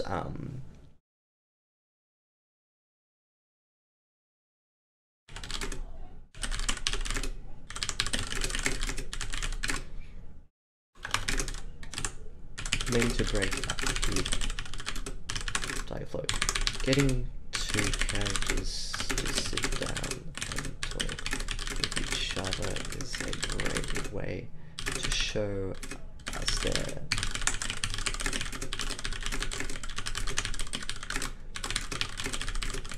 downside is that the physical side of the story can sometimes drag on a bit. You can overcome this by taking a step back. Downside is one word. You can overcome this by getting the narrator to take a step back and describe what's going on around the two characters. Is the room changing? Is there a persistent noise that the MC is trying to filter out? Does a servant come in to offer tea/spy? Then this is also a really good place to add reactions. When says something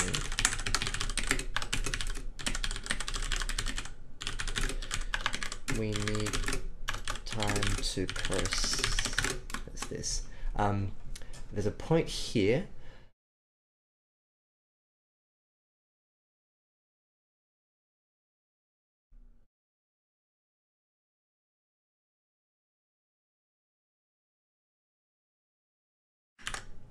I'm gonna make these purple highlight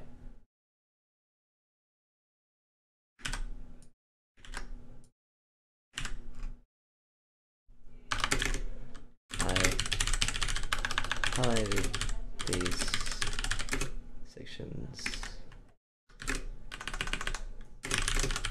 Purple.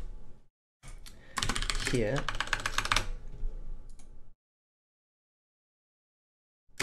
Whoops. I don't need purple anymore. None. Here, don't be afraid to take a step back and stop.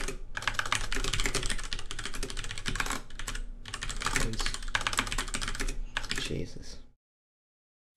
So here you got we created clones Jesus.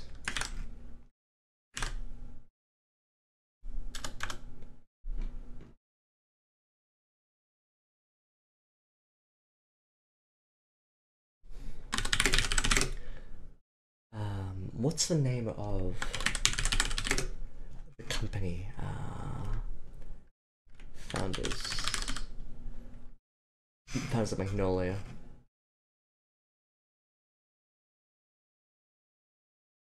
How could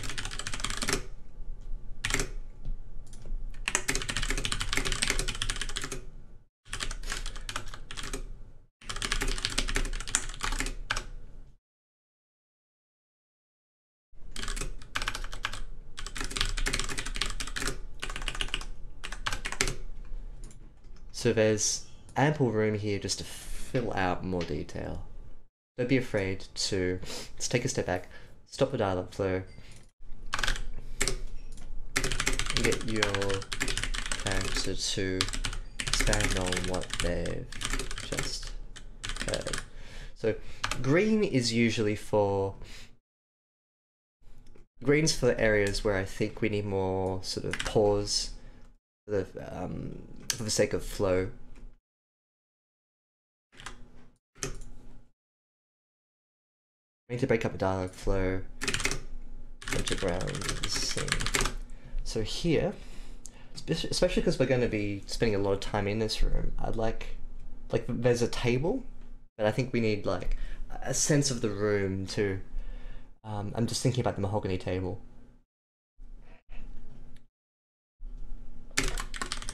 Add a general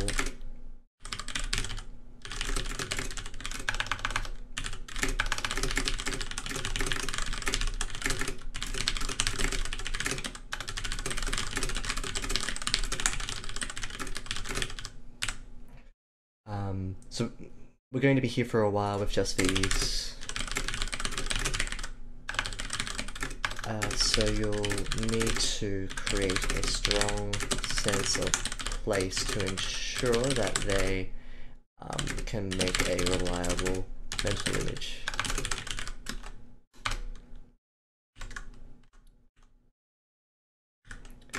There's the art on the walls. A pool with lights reflecting off it, exotic fish. Like, I just want a little bit more sort of flavored detail. This would help us understand the story as a place a bit better.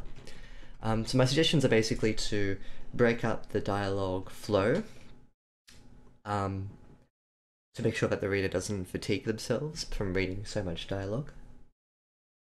And we do that. So getting the narrator to just take a step back and describe what's going on. Is room changing? Is there a persistent noise? That's my dog. Type reactions to dialogue.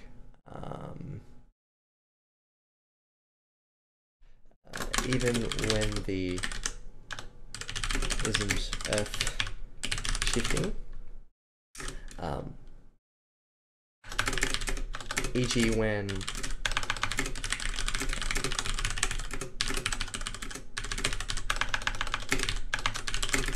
take a moment to describe the physical result of these jibes and tests. Other suggestion is to focus on the scene read. You don't to go all out and have paragraphs worth of description.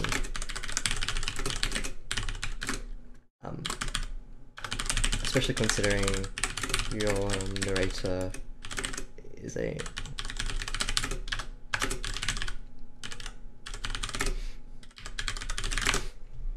especially because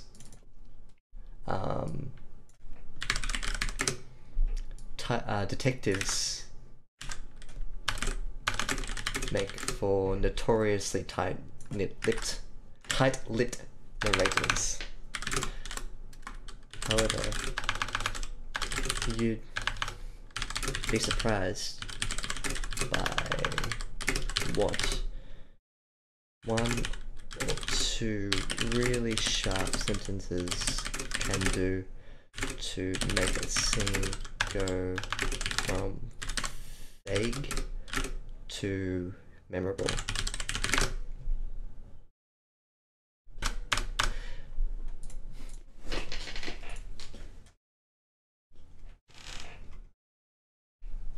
In terms of the setting.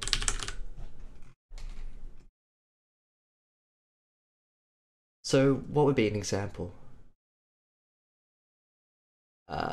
The White Room.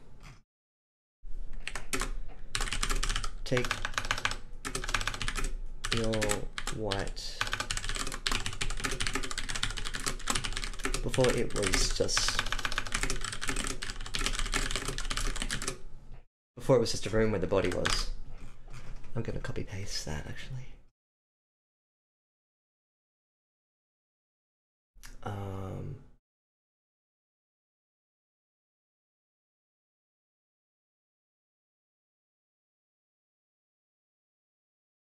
No, this is down of a dialogue.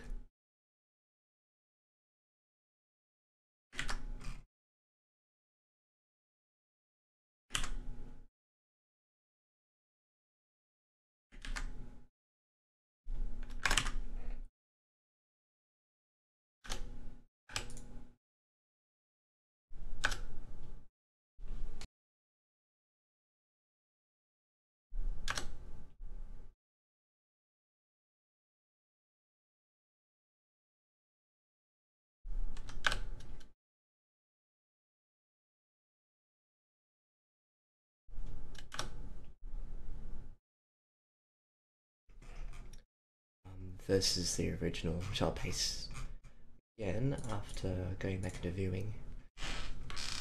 I like Google Docs actually. I like how there's a really clean editing suggestion mode. I think it's a lot more intuitive than Word. I'm not being paid by Google to say this, by the way.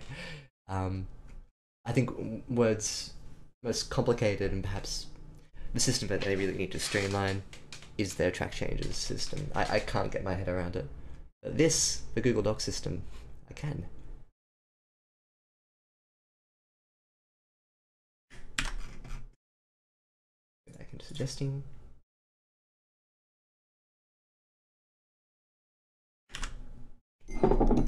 Excuse me.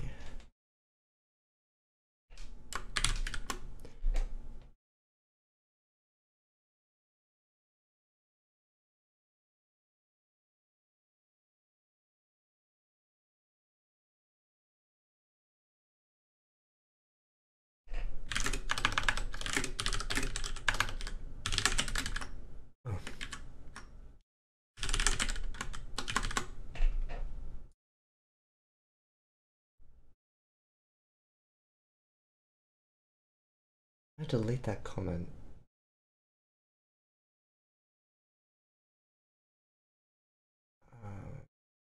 Will Google be smart about this? Let's see.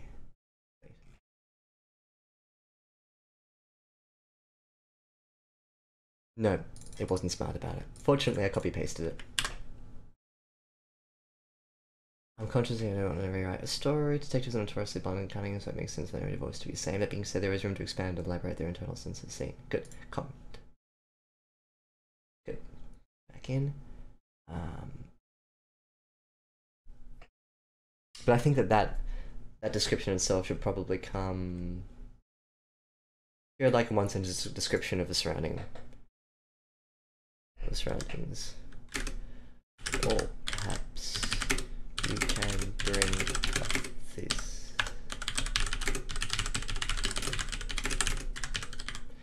Section below highlighted in blue.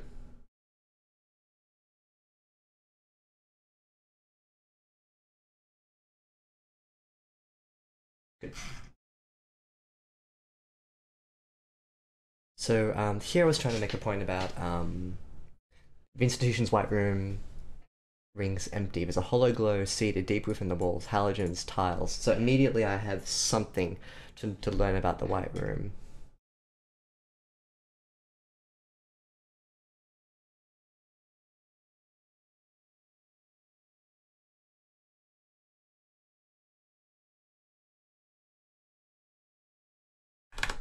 This is going to be very important for the room where the MC and what was her name?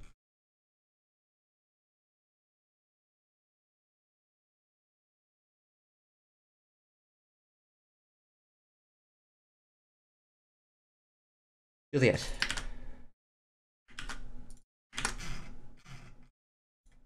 MC and Juliet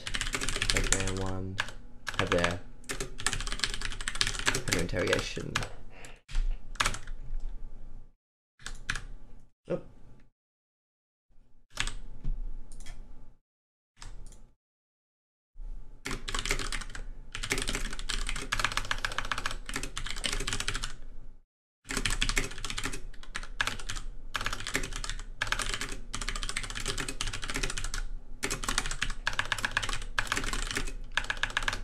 One thing I just on the back of that, in addition to like the table, keep mentioning the table once or twice. So when she bangs on it and says, oh yeah, that was one other thing.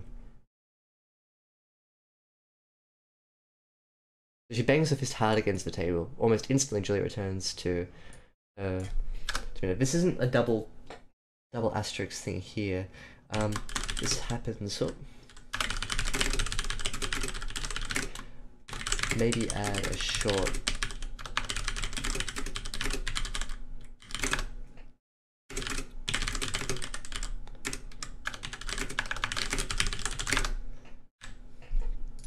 sentence is spelled right. 2 is spelled right. My mistake. He won't get away, she shouts, slamming a fist against the table. Hard against the table. Almost instantly, Juliet returns to her equable demeanor. You'll see to that, I'm sure of it. Now tell me, Mr. Connell David. So there's no point here where the detective goes. So he's there, he says something, and if the killer doesn't get caught, well, it'd be historic to say the least. You know, he needs time to sort of go, whoa, okay.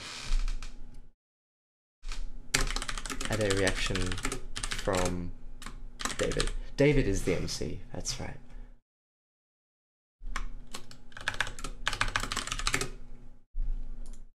I've talked about the table, the room, the dialogue, writing of scenes. I think they're the major things that I want to get out of this. So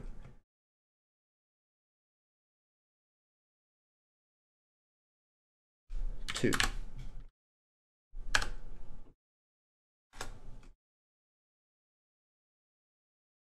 Voice notes.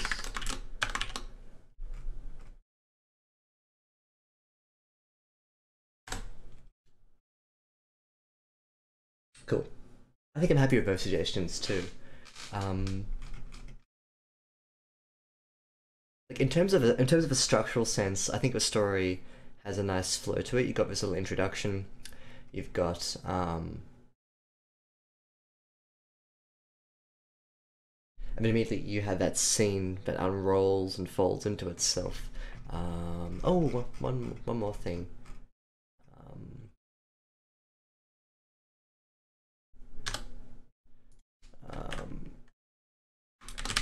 Also, scenery can reflect the nature of the have David's internal emotional state reflected in the scene.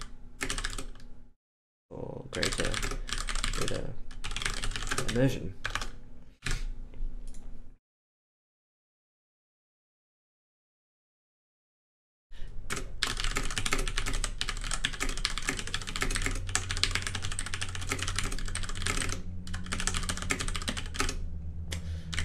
Have a think about David's control over the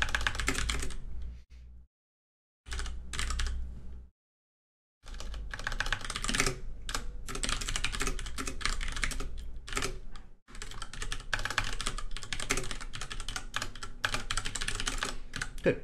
Okay. So actually, I think in a bit of an indirect way, I've talked a lot about the structure of a story. In a developmental sense, I think the story has a decent flow to it and works well in the sense that you've established what the story is, where it takes place, the technological circumstances that make this possible. I think it's good. It's not bogged down in detail about how resetting works. We're just focusing on like the aftermath of a bad reset. I'm okay with that, but I think part 2 needs a bit more sort of technology to boost it up. Right now we've got a murder of a doctor who was interrogating a patient who had a bad reset. That's the crux of the story. It's a really good focus point. So what Nick's done really well here is instead of getting so bogged down in the technology of resets that the story becomes about, like, a technological manifesto. Instead, what he's done is that he's grounded a story in an event, which is a murder. It's a really strong way to start a complicated story like this. Structurally, I think it's really good. Start off with the introduction, then the corpse, then the interrogation of sorts, and then the commissioning.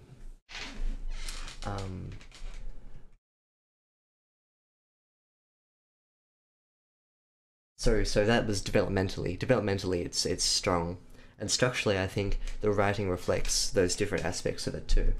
I think my biggest suggestion is just to go through the dialogue section, and to make it a bit longer, not with more dialogue, but with more back and forth physical descriptions about how the players are reacting to each other.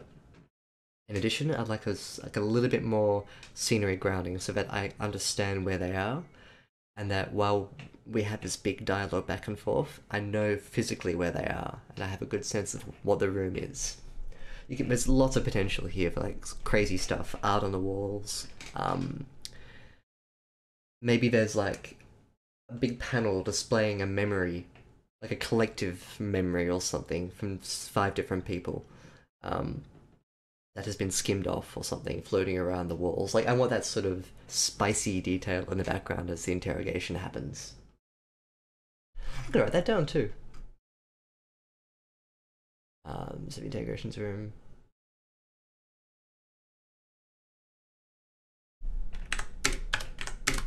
Perhaps a collective skim displayed on a big panel behind. Okay. Some strong image. Pointillism is like using lots of little dots to make up a bigger picture.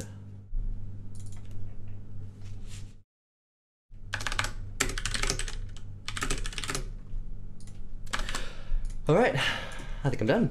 I'm gonna ask Nick if he's happy for me to do part 2 on Wednesday night. But big thanks to Nick for sending... Oh, sorry, for allowing me to edit his story. Yeah, I saw this on the writing prompt subreddit and I thought, yeah, love to display this and to work through it and talk about it. And he seemed pretty keen too, so it's nice when both of our interests align up. But yeah, please check out Nick's subreddit. He's got lots of cool stories there, in addition to parts 2, 3, and 4 of his story. So if you want to go ahead and read through those parts before I go through part 2, which I'll ask Nick if he'd be okay with that one too. Then yeah, feel free to go through and have a look at all of that stuff there, because it's his and it's all his work. I'll paste that into YouTube too. Oh yeah, I've already done it. The live chat. Cool.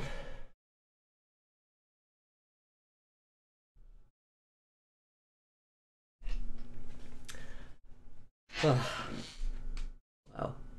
I think my voice is going. It's getting croaky. I'm gonna be sick tomorrow. uh, Worth it. I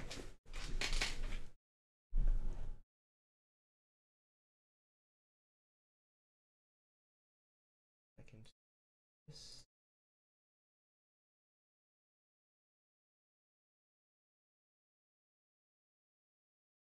Alrighty.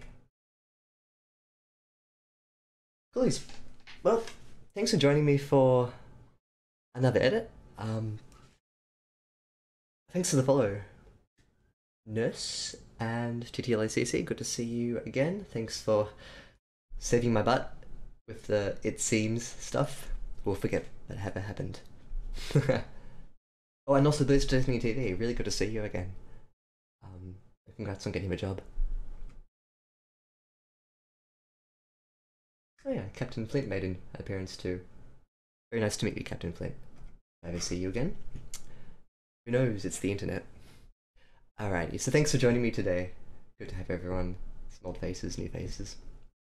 And we'll see you on Wednesday, 9 p.m. Australia time. 9 p.m., not a.m.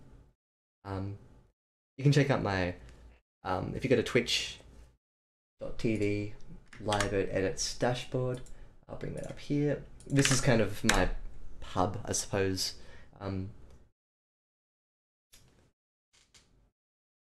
Yes, if you're on YouTube in the future, feel free to interact and say hi. It comes up here. Yeah, otherwise we'll see you all on Wednesday. Bye bye, TLACC. Catch you then.